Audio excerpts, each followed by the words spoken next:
Henriques. On va donner la parole à Monsieur Honoré, le président de l'association des chercheurs francophones en football.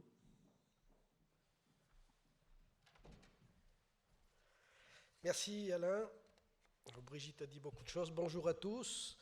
Vous l'avez compris, l'association que je préside, je voulais commencer par cela en succédant au remerciement, est une association très modeste que je vais décrire un tout petit peu pour que vous sachiez qui conjointement organise avec l'ILEPS et l'Université Paris-Seine ce colloque.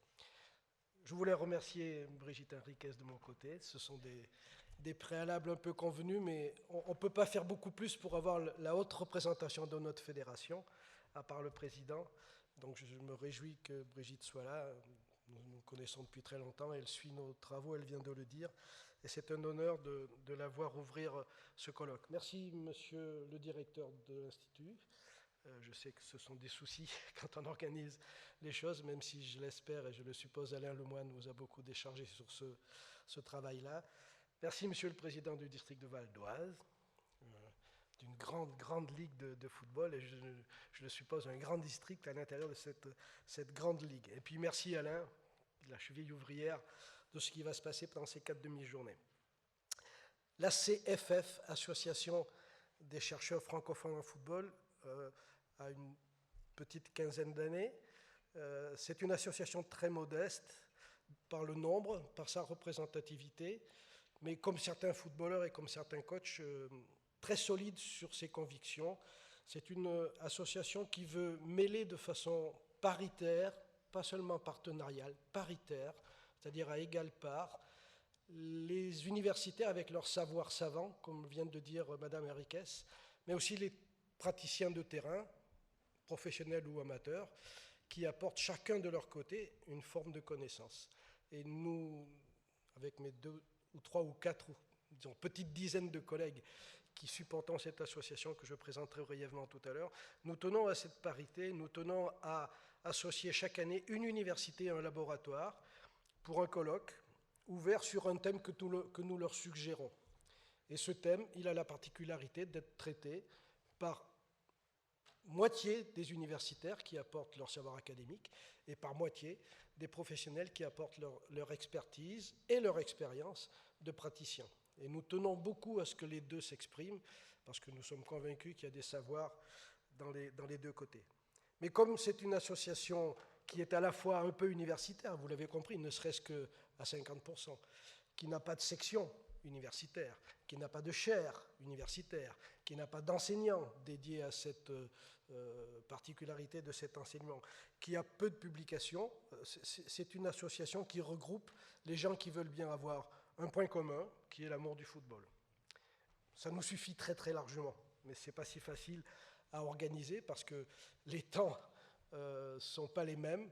Le temps de pratique de la recherche ou de la publication universitaire n'est pas le temps de la pratique et de l'expression du football, ne serait-ce que le calendrier.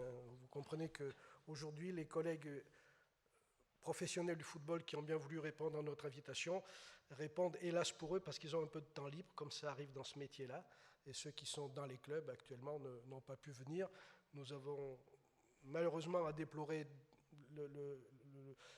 la non-disponibilité, alors qu'ils nous avaient promis de venir, et je crois qu'ils étaient sincères, de Rudy Garcia, ce qui n'est pas rien, de Guy Stéphane, ce qui n'est pas rien, de Gérard Batic, pour les connaisseurs, qui est adjoint à l'Olympique lyonnais. Mais quelques autres seront là demain, soit parce qu'ils sont de jeunes retraités, soit parce qu'ils sont, comme on dit pudiquement dans notre métier actuellement, sans club. Voilà, je voulais, avant de passer au dernier point, en aborder un avant-dernier, qui est de remémorer pour certains et de faire découvrir pour d'autres la mémoire de André Menot. Je dis mémoire parce qu'il vient de nous quitter à l'été cette année. André Menot était un ancien footballeur qui aussi a été coach de haut niveau, puisqu'il a entraîné les Girondins de Bordeaux pendant un certain temps, et plusieurs équipes de Ligue 2, on dirait aujourd'hui, c'était la D2 à l'époque. Mais à côté de cette carte de visite de professionnel de cadre football, il était professeur d'université à Bordeaux, et il a été mon collègue comme directeur de l'UFR Stabs de Bordeaux. Beaucoup d'entre nous l'ont connu, et je voulais que sans faire dans l'excès, qu'on ait quelques secondes de pensée pour lui, qui a jusqu'au bout lutté pour ce mélange des connaissances entre les gens de terrain qui vont sous la douche, qui ont des crampons, qui mettent les maillots, et puis des gens qui font des recherches en laboratoire, et que autour de ce football que nous aimons tous, il y a un partage à faire. Il a été un des fondateurs, un des membres fondateurs de notre association dont j'ai parlé tout à l'heure. C'est le 13e colloque, Brigitte l'a dit, ça veut dire que vous l'avez compris, puisqu'elle a 15 ans d'âge, à peu près chaque année, nous essayons de convaincre l'université de s'associer à nous pour un thème que nous leur suggérons. Le dernier s'est passé à Lyon autour du football féminin, vous le supposez, puisqu'il y avait une opportunité temporelle et géographique, évidemment, au mois de juin et juillet dernier. Actuellement, le thème a été bâti autour des mutations avec un S du football. Ça sera à l'occasion des débats. Je ne vais pas dévoiler ce qui va se passer. Je vais l'écouter avec grand plaisir. Je suis de ceux qui pensent que le football est plus qu'un fait social, c'est un être vivant. On ne va pas faire ni dans le discours de comptoir, ni dans le discours académique, mais entre les deux, il y a de la place, je vous assure. C'est plus de 150 ans pour la France de football organisé, institué, fédéralisé, et qui fonctionne. Si on ajoute les gens qui s'y intéressent, qui en vivent, qui le pratiquent, qui l'enseignent, qui l'encadrent, ben c'est rien moins qu'un 1/6 de la population mondiale. Un 1/6 de la population mondiale. Ça fait vraiment beaucoup. C'est 1 milliard de personnes, quoi. C'est pas rien. Vous savez qu'il y a plus de fédérations affiliées à la FIFA qu'il y a de pays affiliés à l'ONU. C'est comme ça. Il y a des distorsions un peu géographiques ou d'histoire, mais que Pascal François pourrait nous expliquer peut-être. Mais c'est un fait, le football est plus représenté dans le monde que les pays. Donc voilà, le fait social, il est là. Les 4 thèmes qui seront sans doute les vôtres et les nôtres, c'est autour du problème de l'arbitrage qui sera sur une demi-journée. Nous parlerons sans doute de la surmédiatisation du foot. Je crois que c'est une des mutations qui nous touche beaucoup. Elle touche l'arbitrage par le phénomène de la VAR, je n'en dis pas plus. Mais cette surmédiatisation, moi, m'inquiète un peu. Voilà, mais je n'ai pas de solution, elle m'inquiète un peu. La deuxième mutation que je vois, et j'en vois 4, je vous rassure, c'est l'hyper-professionnalisation du football.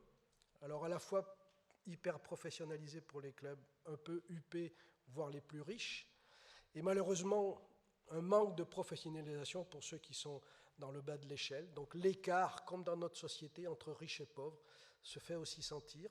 Et dans le football, c'est par cette image d'hyper-professionnalisation ou de manque de professionnalisation, notamment dans les cadres.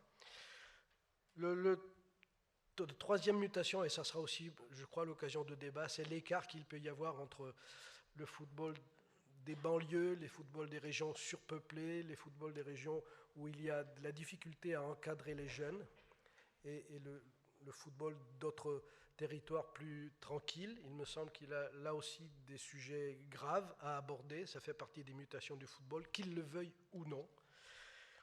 Et puis la dernière mutation que je vois et qui m'inquiète beaucoup, c'est sans doute le souci de communautarisme qui arrive dans beaucoup d'associations, et notamment les associations sportives, et sans doute aussi du football. Alors ce n'est pas un des thèmes principaux de ce colloque, mais je pense que ça fait partie des choses qui peuvent nous inquiéter peut-être, nous interroger, et puis nous inviter sans doute à apporter des solutions.